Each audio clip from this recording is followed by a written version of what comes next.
जय हिंद मेरे दोस्तों, आपका स्वागत है आपके अपने YouTube चैनल प्रीतम अकाडमी परिवार में। मैं हूं सूरज कुमार। तो कैसे हैं आप लोग?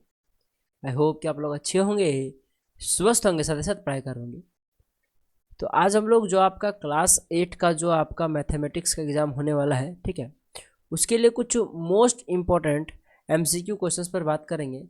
और ये हमारे मोस्ट इम्पॉर्टेंट MCQ क्वेश्चंस का सेट 1 वाला वीडियो होने वाला है। और इस प्रकार से मैं आपको कई सारे सेट करा के दूंगा, जिसके बाद आपका एग्जाम में एक भी प्रश्न नहीं छूटेगा। तो आपको क्या करना है, सभी का सभी सेट्स को अच्छे से प्रॉपर ढंग से शिद्दत के साथ पढ़ना है, ताकि जैसे आप लोग पढ़ लोगे ना, ये मेरी गारंटी है कि आपका एक भी प्रश्न नहीं छूटेगा और आप लोग 100 आउट ऑफ 100 लेके आओगे, ठीक है।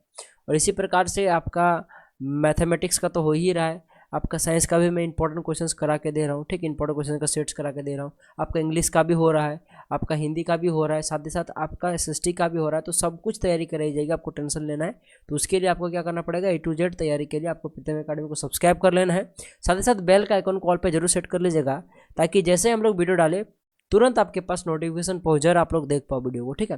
तो देखिए, हमारे पास मैथमेटिक्स का आज का सेट 1 का वीडियो है। थोड़ा सा आपको क्वेश्चंस धुंधला लग सकता है, पर मैं क्वेश्चंस को पढ़ के सुना दूंगा, आपको टेंशन नहीं लेना। मैं ट्राई करूंगा इसको एडिटिंग के जरिए ज़्यादा से ज़्यादा सुधार दिया जाए। बाकी मैं जो भी लिखूंगा वो आपको प्रॉपर नजर आएगा, टेंशन लेना। आपको थोड़ा सा क्वेश्चन धुंधला है, पर टेंशन मतलब थोड़ा सा एडजस्ट कीजिएगा। बाकी मैं ट्राई करूंगा कि 1-2 क्लास बाद मैं इसको ठीक कर दूँ, ठीक है। तो मैं क्वेश्चंस को पढ़ दे रहा हूँ, आप लोग टेंशन मत लीजिए, सबको समझ में आएगा।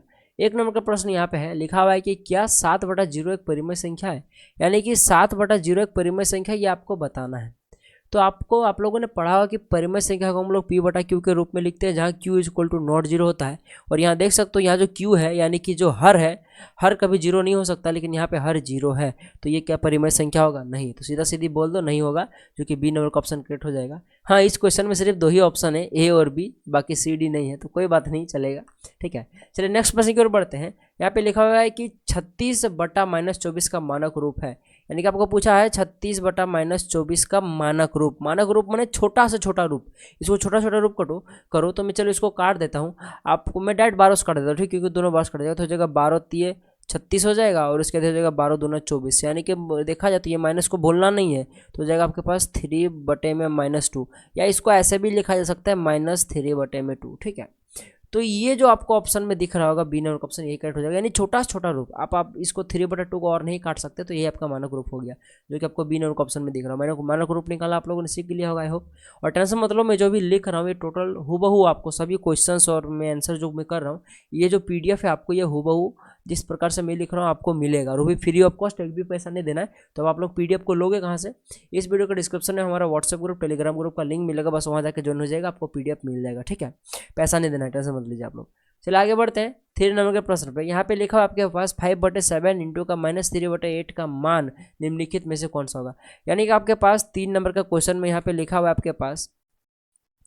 आपके पास 3 नंबर क्वेश्चन में लिखा हुआ है कि 5/7 गुणा का -3/8 का आपको मान निकालना है। तो देख लो भाई साहब, इस प्रकार जब अगर बीच में गुणा हो तो आप लोग इस प्रकार से ऊपर नीचे काट सकते हो, यानी कि इस प्रकार से ऊपर नीचे आप लोग काट सकते हो, यानी कि अंश को हर के साथ और हर को अंश के साथ काट सकते हो। पर यहाँ कटने के लायक एक भी नहीं है, क्योंकि 5 का पढ़ा में नहीं 8 कटता है, ना ही 7 का पढ़ा में 3 कटता है, ठीक है। तो क्या कर सकते हो आप लोग, डायरेक्टली आप लोग सीधे सीधे यानी अंश अंश को और हर को गुना कर सकते हो, ठीक है। आपको ये सब छोटा छोटा आई होप कि बेसिक कैलकुलेशन आता होगा। तो जैसे गुना करोगे तो कितना हो जाएगा, 5×3 = 15, लेकिन देख लो यहाँ -3 हो जाएगा -15, अपन में हो जाएगा यहाँ से देख लो 8 को 7 के साथ गुना करो, 8×7 = 56, यानी कि 15/56, क्योंकि 15/56 और नहीं कटेगा। तो यही आपके पास जो कि ऑप्शन में B नंबर के ऑप्शन में दिख रहा होगा, यही करेक्ट हो जाएगा। चलिए 4 नंबर के प्रश्न में आते हैं। लिखा हुआ है कि -5/2 का योग प्रतिलोम क्या होगा। -5/2 नहीं 9 है, सॉरी माय मिस्टेक, -5/9 का योग प्रतिलोम। तो -5/9 का योग प्रतिलोम क्या होगा पता है, 5/9।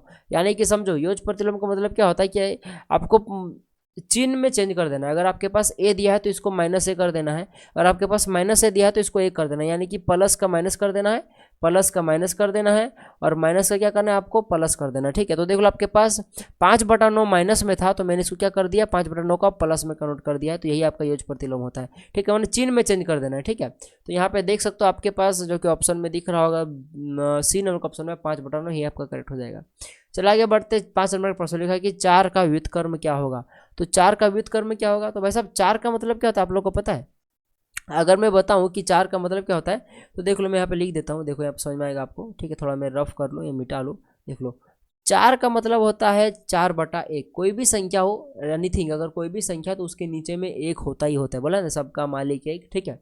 तो 4 के नीचे में एक है, तो इसका व्युत्क्रम क्या होगा बताइए। व्युत्क्रम का मतलब होता है कि आपके पास हर को अंश बना देना है और अंश को हर बना देना है। तो आपके पास हर में 1 है और अंश में 4 है, तो इसको हर बना दो, यानी कि 1/4 इसका सेंस हो जाएगा। अंश को हर और हर को 1, ठीक है।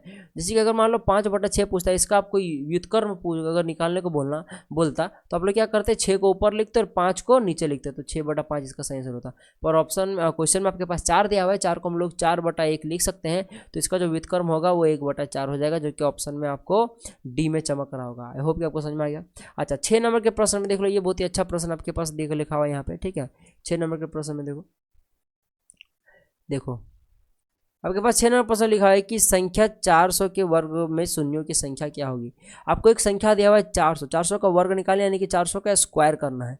तो याद रख लीजिएगा, स्क्वायर में शून्यों की संख्या निकालने का क्या एक रूल होता है, समझ लीजिएगा। देखिए यहाँ पे 2 गो शून्य है ना, अभी इसका वर्ग कीजिएगा ना तो 4 गो शून्य हो जाएगा, ठीक है। अगर मान लो कि एगो शून्य दिया हुआ है, अगर इसका वर्ग करोगे आप लोग, अगर कोई संख्या है उसके पीछे में एगो शून्य है, ठीक है, क्योंकि शून्य का वर्ग करोगे तो वो शून्य हो जाएगा। तो शून्य की बात नहीं करो, मान लो यहाँ कोई संख्या है, ठीक है।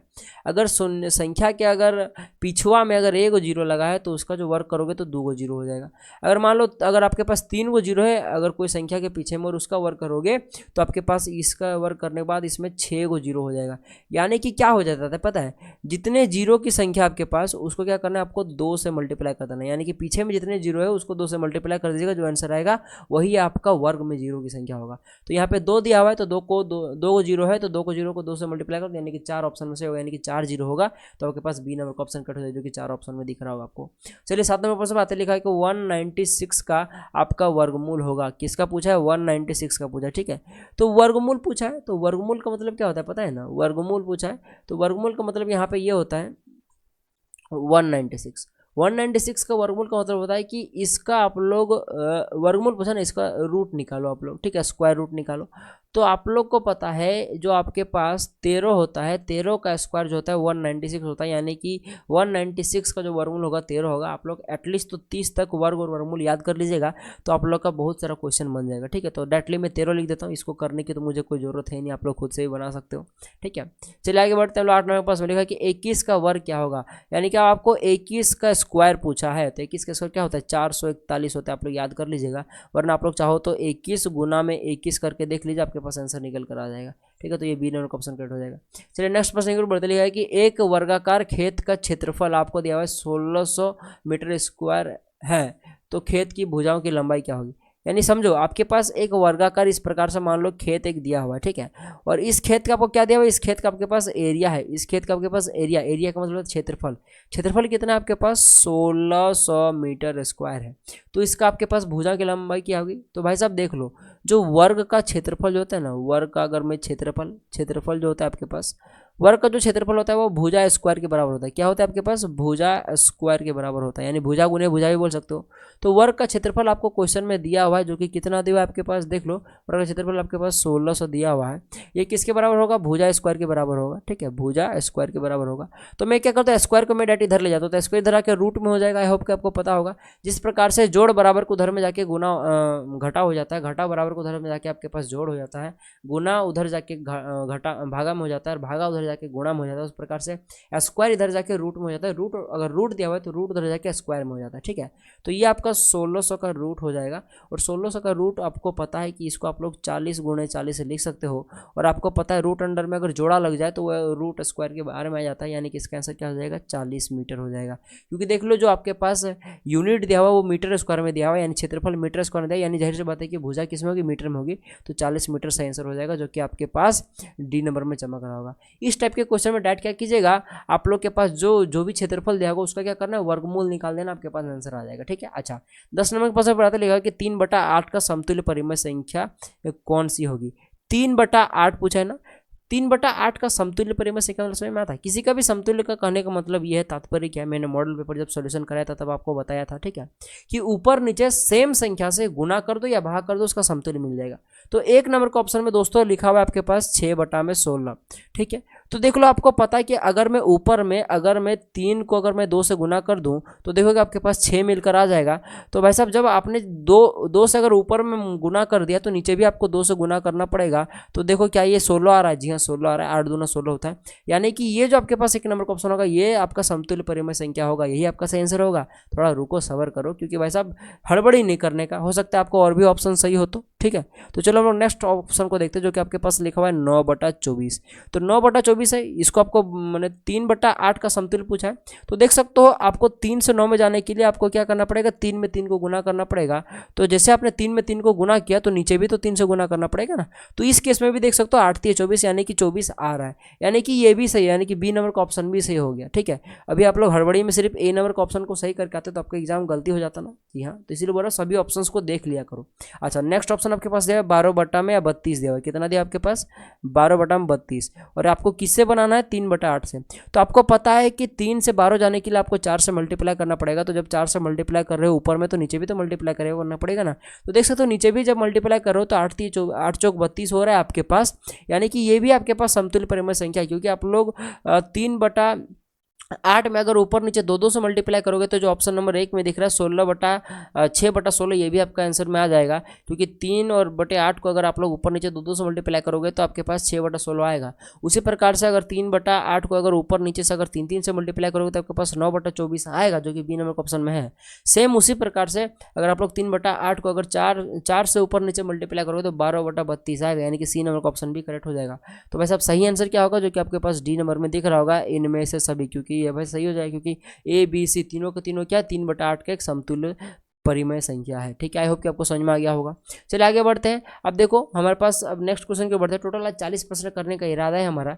तो आप बोलोगे सर नंबरिंग यहाँ 1 आ गया जो, तो नंबर में ध्यान मत दो, ये हमारा 21 नंबर का प्रश्न है। ठीक है, तो यहाँ पे लिखा है कि संख्या 9 का घन क्या होगा। आपको 9 का क्या पूछा है, घन पूछा है। 9 का घन पूछा है, घन का मतलब होता है 9 का क्यूब पूछा है। ठीक है, तो 9 का क्यूब क्या होता है, 9 गुणे 9 गुणे 9, 9 में 81, 81 9 कितना होता है आपके पास 729 होता है, जो कि आपको सी नंबर का ऑप्शन में दिख रहा होगा। ठीक है, तो यानी कि इसका सही आंसर क्या हो जाएगा, सी नंबर का ऑप्शन आपका करेक्ट हो जाएगा। ठीक है, तो चलिए हम लोग नेक्स्ट प्रश्न की ओर बढ़ते हैं। यहाँ पे 2 नंबर का लिखा है, असल में तो ये 22 नंबर का प्रश्न है, तो नंबर में ध्यान मत दो। ठीक है, क्वेश्चन पे ध्यान दो। निम्नलिखित में से कौन सी संख्या पूर्ण घन है। तो पूर्ण घन का क्वेश्चन आ सकता है, पूर्ण वर्ग का प्रश्न आ सकता है। तो भाई साहब देखो पूर्ण घन का प्रश्न कैसे टेक ओवर करना है आपको मैं बता दूं। देखो आपको जो ऑप्शन में दिया है सबका क्या कर दो आप लोग अभाज्य गुणनखंड कर दो। देख लो 1 नंबर का ऑप्शन में आपके पास 14 दिया हो तो मैं सबसे पहले 14 का अभाज्य गुणनखंड करता हूँ। 14 का अभाज्य गुणनखंड होगा 2 7 14, बस इसका और कुछ नहीं हो सकता, 2 और 7 ही होगा। ठीक है, इसका सिर्फ 2 और 7 होगा। ठीक है, चलो आपके पास बी नंबर का ऑप्शन में 196 दिया हुआ है, 196 इसका आप लोग क्या करो अभाज्य गुणनखंड करो। देखो ये 2 से जाएगा, हो जाएगा यहाँ पे 2 नंबर 18 हो जाएगा, 2 8 16 हो जाएगा, फिर 2 से जाएगा ये 98 है तो हो जाएगा यहाँ पे 2 चौके 8, 2 नंबर 18। अब ये 7 से जाएगा 7 7 49, यानी कि इसका आप लोग देख सकते हो यहाँ पे 2 2 फिर 7 और 7 से ये गया है। अच्छा नेक्स्ट जो सी नंबर का ऑप्शन में है जो कि आपके पास है 512, इसका भी आप लोग क्या करो अभाज्य गुणनखंड करो। तो देखो ये किससे जाएगा, ये आपका सबसे पहले 2 से जाएगा तो हो जाएगा 2 दूना 4, हो जाएगा 2 5 10, 2 6 12। अच्छा फिर 2 से जाएगा तो जाएगा 2 1 2, 2 दूना 4, 2 8 16। तो चलिए 2 से जाएगा 2 6 12, 2 चौके 8। ठीक है, फिर 2 से जाएगा 2 3 6 आपके पास हो जाएगा 2 दूना 4, 2 दूना 4। अब 32 फिर 2 से जाएगा, चलो 2 से जाएगा तो हो जाएगा 2 1 2, 2 6 12, फिर 2 से जाएगा 2 8 16, फिर 2 से जाएगा 2 चौके 8। तो ये फिर जाएगा आपके पास 2 से, यानी कि 2 बार में। तो देख सकते हो यहाँ पे आपके पास 1 2 3 4 5 6 7 8 9, 9 गो दू है, के गो दू है 9 गो दू है। तो सुनो आपके पास क्या पूछा है कि आपके पास पूर्ण घन पूछा है। तो जब घन पूछे ना तो आपको 3 का जोड़ा लगाना है। जैसे कि देख लो इस अभाज्य गुणनखंड में देख लो, सबसे पहले मैं सी नंबर का ऑप्शन को लेना चाहूँगा जो कि 512, इससे समझना आसान होगा। तो देख लो यहाँ पे 2 आया है ना, तो 3 को दू आपको बनाना है। कितना कितना दू बनाना है, 3 को दू बनाना है। ठीक है, तो देख लो आपके पास यहाँ पे 1 2 3 को दू हुआ ना, तो यहाँ पे एगो जोड़ा हो गया 3 को का। ठीक है, अच्छा 1 2 3 को दू यहाँ हुआ ना, तो यहाँ पे और एक जोड़ा निकल गया। अच्छा 1 2 3 यहाँ से एक जोड़ा, यानी कि यहाँ से एक जोड़ा निकल गया, यानी 3 को का जोड़ा लगाना है। अगर परफेक्टली जोड़ा लग जाए, देख सकते हो यहाँ पे टोटल के गो संख्या 9 गो संख्या, यानी कि 3 को करके आपके पास 3 को जोड़ा लग जाएगा यहाँ पे। तो ये जो हो जाएगा एक पूर्ण घन हो जाएगा। अच्छा अगर वर्ग पूछता तो आपको 2 को जोड़ा लगाना होता। ठीक है, तो अगर 2 का जोड़ा अगर प्रॉपरली लग जाता तो फिर वो क्या हो जाता आपके पास पूर्ण वर्ग हो जाता। जैसे कि देख लो यहाँ पे 196 जो लिखा हुआ है, यहाँ पे देख लो 2 का आपके पास यहाँ पे 2 2 है, 7 2 है, यानी कि 2 का जोड़ा लग रहा है आपके पास, तो ये आपका पूर्ण वर्ग हो जाता, लेकिन ये क्या पूर्ण घन होगा? नहीं। पूर्ण घन होने के लिए 3 गो का जोड़ा चाहिए था, जबकि यहाँ पे दू के गो दू है और एगो दू घट रहा है, यहाँ पे 7 दू गो है और एगो 7 घट रहा है। अगर हो जाता तब ये पूर्ण घन हो जाता है। यानी कि आपके पास ऑप्शन नंबर ये इनकरेक्ट हो जाएगा, बी नंबर का ऑप्शन नहीं होगा, क्योंकि इसमें क्या है आपके पास यहाँ पे पूर्ण घन नहीं, क्योंकि 3 गो का जोड़ा लग ही नहीं रहा है। ठीक है, तो आपके पास ये बी नंबर का ऑप्शन नहीं होगा। अच्छा, आपके पास ए नंबर का तो सरासर नहीं होगा, क्योंकि देख लो 14 में सिर्फ आपके पास 2 और 7 ही आपके पास अभाज्य गुणनखंड है। इसमें तो अभी भी 2 को जोड़ा लगाने के लिए आपको और 2 चाहिए, तब ना 3 को 2 बनेगा। अच्छा, 7 को आपको 3 को करने के लिए और 2 को 7 चाहिए, लेकिन ये जो 512 ये एक सही आंसर हो जाएगा, क्योंकि ये जो हो जाएगा एक पूर्ण घन है, क्योंकि इसमें क्या है आपके पास, इसमें आपके पास जो है वो 3 का जोड़ा लग रहा है। आई होप कि मैंने जो बोला वो समझ में आया आपको। थोड़ा सा अगर क्रिटिकल लगा आपको, थोड़ा सा पीछे हो जाइए, वापस से देख लीजिए, आपको क्लियर हो जाएगा। अच्छा, सम संख्या का घन क्या होगा? तो भाई साहब, सम संख्या का घन पूछो या वर्ग पूछो, वो हमेशा सम ही होता है। जैसे देखो 2 एक सम संख्या है ना, तो इसका आप लोग घन निकालो, तो घन निकालने का मतलब क्या होगा? 2 गुणे 2 गुणे 2 निकालो, तो आपके पास कितना आ जाएगा? 2 दूना 4, 4 दूना 8 निकल कर आ जाएगा।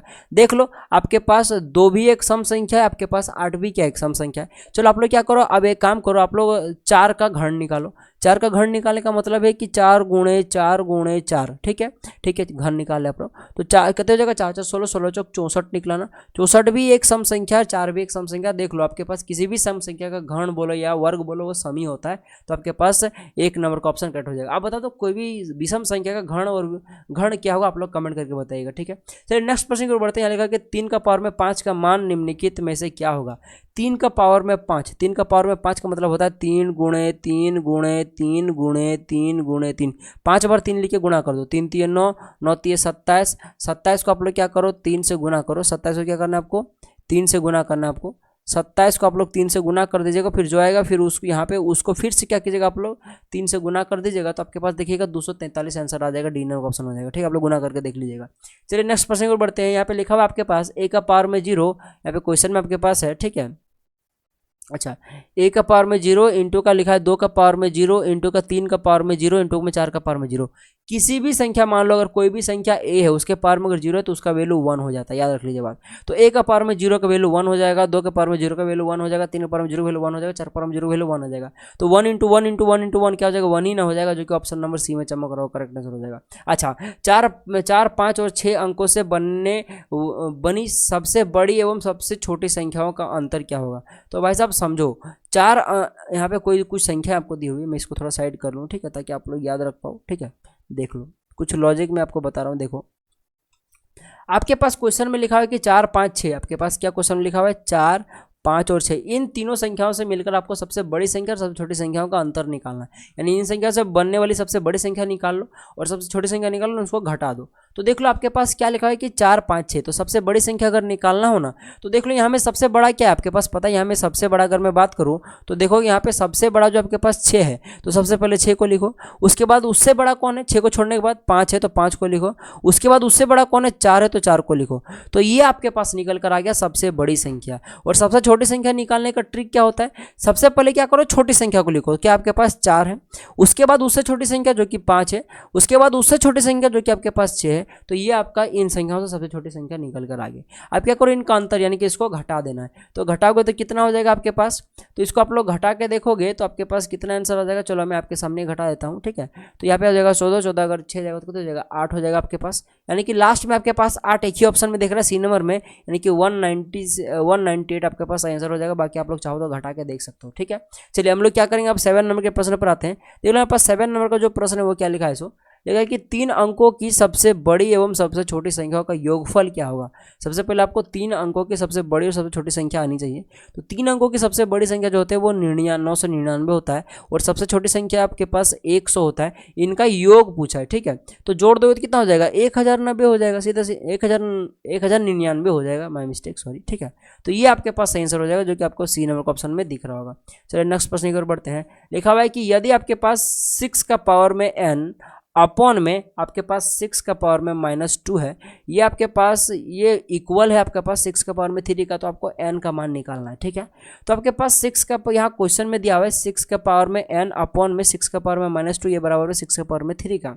ठीक है, तो आप लोगों ने एक फॉर्मूला पढ़ा होगा, याद करो आप लोग। ठीक है, अगर आपको याद होगा, मैंने मॉडल पेपर में बताया था कि अगर a का पावर में n है, अगर आपके पास a का पावर में n है, ठीक है, मैं इसको कलर चेंज करके लिख देता हूं ताकि आपके पास याद रह जाए। ठीक है, ठीक है। तो देख लो, अगर मान लो आपके पास अगर a का पावर में n है और अपॉन में आपके पास a का पावर में m है, देख लो बेस समान है, पावर अलग अलग है, तो क्या होता है पावर घट जाता है, ऊपर वाले पावर में नीचे वाले पावर को क्या किया जाता है माइनस कर दिया जाता है।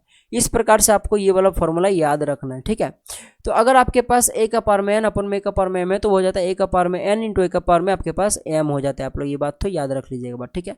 तो यहाँ पे बस आपके पास वही फॉर्मूला अप्लाई होगा। देख लो आपके पास यहाँ पे a का पावर में n इंटू a का पावर में m है ना, तो यानी कि आपके पास क्या हो जाएगा 6 का पावर में n इंटू का माइनस में क्या हो जाएगा -2 हो जाएगा, क्योंकि यहाँ पे m क्या -2 है और ये पहले से फॉर्मूला माइनस था, तो माइनस माइनस प्लस हो जाएगा। तो मैं एक काम करता हूँ, डायरेक्टली मैं यहाँ पे +2 लिख देता हूँ, कोई दिक्कत नहीं ना आपको, ठीक है। यानी कि n प्लस का 2 लिख देता हूँ। ये किसके बराबर हो जाएगा 6 का पावर में 3 का। अब याद करो और एक चीज, जब बेस समान होता है तो पावर भी समान हो जाता है, यानी कि देख सकते हो यहाँ पे 6 है, यहाँ भी 6 है, यानी कि आधार समान है तो पावर भी समान हो जाएगा। याद करो मैंने मॉडल पेपर में इस प्रकार क्वेश्चन सॉल्व कराया था। तो हो जाएगा n + 2 = 3 हो जाएगा। तो यहाँ से आप लोग क्या करो, अब n का वैल्यू निकाल लो, तो सबको निकाल सकता है यहाँ से, ठीक है। तो हो जाएगा n = हो जाएगा 2 उधर जाएगा तो माइनस में आ जाएगा 3 - 2, यानी कि n का जो वैल्यू निकल कर आ जाएगा वो 1 निकल कर आ जाएगा, जो कि आपको ऑप्शन में चमक रहा होगा। कितना नंबर में चमक रहा है आपको थोड़ा देखो थोड़ा सा आप लोग, जो कि ऑप्शन नंबर सी में आपको दिख रहा होगा। चलिए नेक्स्ट प्रश्न की ओर बढ़ते हैं हम लोग। नेक्स्ट क्या हमारा यहाँ ऑप्शन नंबर सी में यहाँ पे 8 नंबर का प्रश्न है, ठीक है। मैंने गलती से 10 नंबर के प्रश्न में मार दिया है, ठीक है। चलो अच्छा, अब चलिए हम लोग 9 नंबर के प्रश्न पर आते हैं। ये तो डायरेक्ट फॉर्मूला बेस्ड प्रश्न आ गया, जो कि आपके पास लिखा हुआ है a का पावर में m है इंटू में a का पावर में n है, तो इसका सही मान क्या होगा। अगर जिस प्रकार से हम लोगों ने अभी भागा में देखा था उसमें क्या होता है कि पावर घट जाता है, इसमें क्या होगा पावर जुड़ जाएगा, यानी कि a का पावर में m प्लस का n हो जाएगा, जो कि आपको ऑप्शन नंबर में सी में दिख रहा होगा। अच्छा, यहाँ पे 10 नंबर का प्रश्न तो आप लोग खुद से बना सकते हो। यहाँ पे लिखा हुआ है कि 999 का पावर में 0 है, आप लोग कमेंट करके मुझे बताया, अभी मैंने थोड़ा देर पहले बताया था, ठीक है। यहाँ पे लिखा हुआ है आपके पास 999 का पावर में अगर 0 हो तो इसका वैल्यू क्या होगा, कमेंट करके जरूर बताइएगा सही आंसर, ठीक है। ऑप्शन नंबर ए में लिखा है 0, ऑप्शन नंबर बी में लिखा है 999, ऑप्शन नंबर सी में लिखा है 1 और सी और डी नंबर का ऑप्शन, ये आपका डी नंबर का ऑप्शन, ठीक है। ऑप्शन नंबर डी में लिखा है कि कोई नहीं, तो आप लोग कमेंट करके जरूर बताइएगा, ठीक है। तो इस प्रकार से हम लोगों ने टोटल 20 प्रश्न एमसीक्यू क्वेश्चंस कवर कराए, जो आपके एग्जाम में डायरेक्ट पूछे जा सकते थे। आई होप कि आपको वीडियो पसंद आएगा। वीडियो पसंद आएगा तो वीडियो को जरूर लाइक कीजिएगा, चैनल को सब्सक्राइब जरूर कर लीजिए, क्योंकि मैं बोल रहा हूँ आपको बेहतरीन तैयारी करा के देगी, ठीक है। टेंशन लेना आपको, ठीक है। बाकी भाई साहब सब कुछ कवर कराया जाएगा आपका, हिंदी, इंग्लिश, मैथ, SST सब कुछ, ठीक है। तो चलिए मिलेंगे अगले वीडियो में, तब तक के लिए जय हिंद, जय भारत और आपका दिन शुभ हो।